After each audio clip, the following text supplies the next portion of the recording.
Hello and welcome to Jihad in the World, a product of Kensington Security Consulting, where we bring education to national security. The author is Mark Silinsky. This episode is part of a series on Muslim-non-Muslim relations in Europe.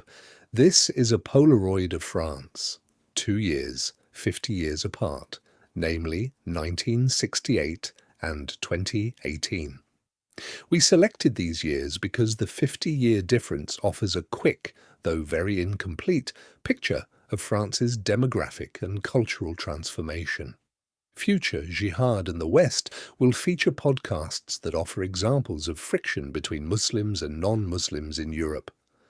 So, now let's turn to France in 1968. Egalité, Liberté, Sexualité, a fun take on 1968 values. France erupted in protests in 1968. A general strike spread across factories and industries nationwide, shutting down businesses, airports, public transit, and newspapers. Revolutionary students temporarily seized the Paris Stock Exchange and raised a red flag atop the building. President de Gaulle dissolved the National Assembly and called for national elections. Nothing like this had occurred in recent history. The philosopher Jacques Derrida was developing a uniquely French school of critical theory. Michel Foucault, well into middle age, was enjoying his fame as a leading left-wing philosopher. He returned to Paris from Tunis, where he was teaching, and was warmly received by the left. His essays are still widely read in Europe and the United States. At the Grenoble Olympics, French hero Jean-Claude Killy won the downhill skiing event. The 1968 Winter Olympics also marked the first time officials conducted gender and doping tests at the Winter Games. Popular movies that year included Roger Vadim's Barbarella, Claude Chabrol's Les Biches, and François Truffaut's The Bride Wore Black. Patrick Modiano wrote his debut novel La Place de l'Étoile in 1968. In 2014, he received the Nobel Prize in Literature for this work. French fashion was dominated by Christian Dior, Lanvin, Ungaro, and Yves Saint Laurent. However, American-style blue jeans became popular among young, more rebellious people, leading to the phasing out of school uniforms in 1968. For decades, tourism has been a key source of national income. The Louvre, the Eiffel Tower, the Orsay Museum, the Arc de Triomphe, the restaurants, nightclubs, and walking tours drew millions of visitors. Disneyland Paris would not open until 1992, the happiest place on earth. By 1968, Muslims, especially those from North Africa, had found new, though not necessarily comfortable homes in the French banlieues, or impoverished government-funded suburbs.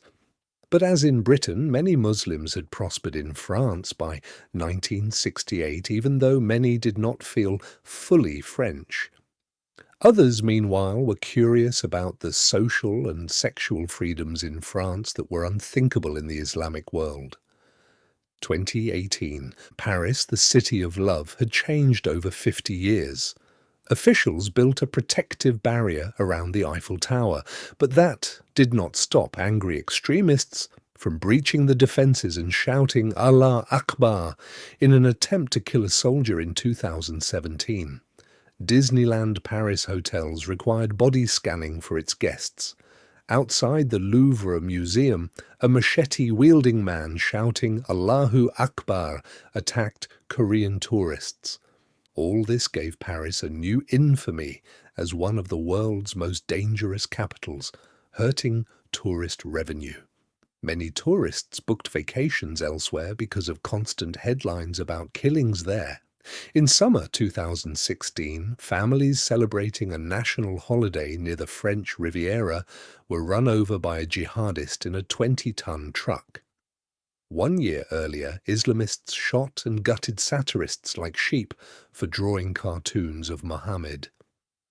A trendy Parisian nightclub became a slaughterhouse when Islamists fired automatic rifle shots into the crowd. 90 people were killed on the Bataclan floor. The decline in tourism was especially hard on France because tourism accounted for 9% of its gross domestic product in 2015. As a result, Paris lost 1.5 million tourists in 2016. Fashion has changed over the past 50 years. French women's hairstyles such as Brigitte Bardot's pompadours and Catherine Deneuve's looks came in and went out of style. The bikini remained popular, but a new swimwear option was introduced for French Muslim women, the burkini, part burqa, part bikini. One enduring fashion became too risky for many men to wear. The leader of Marseille's Jewish community urged male Jews to stop wearing the skull cap, or kippah, until better days, to avoid being beaten by Muslims. By 2018, many parts of Paris felt Middle Eastern. In Paris bars and coffee shops, men played cards and bet on horse races. Women were not welcome. Au Jockey Club is clearly a male-only space, but it serves alcohol and resembles a high-street bookmaker more than a place for Islamists.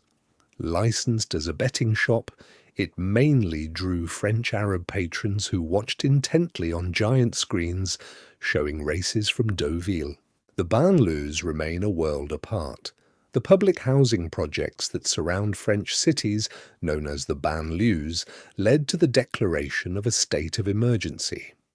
Since then, as much as €35 billion, $48 billion, has been spent demolishing grim 1960s tower blocks and replacing them with lower-rise housing, complete with landscaped paths and trees.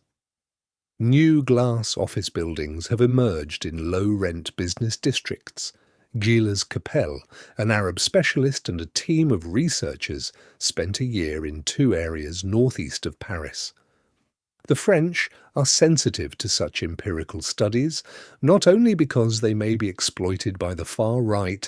Marine Le Pen of the National Front criticises the occupation of the streets by Muslims during Friday prayers, but also because cultural explanations of immigrant behaviour often clash with the belief in the integration model. And today, how are relations in France today? Have things gotten better? We will see in future podcasts. This concludes this episode of Jihad and the World. If you enjoyed it, please subscribe and consider giving a like. Also, our latest book, Cauldron of Terror, Hamas, Israel and the World, will be available for purchase in summer 2026. This podcast does not reflect the official position of the United States government. Thank you for listening. Until our next podcast, goodbye from Kensington Security Consulting.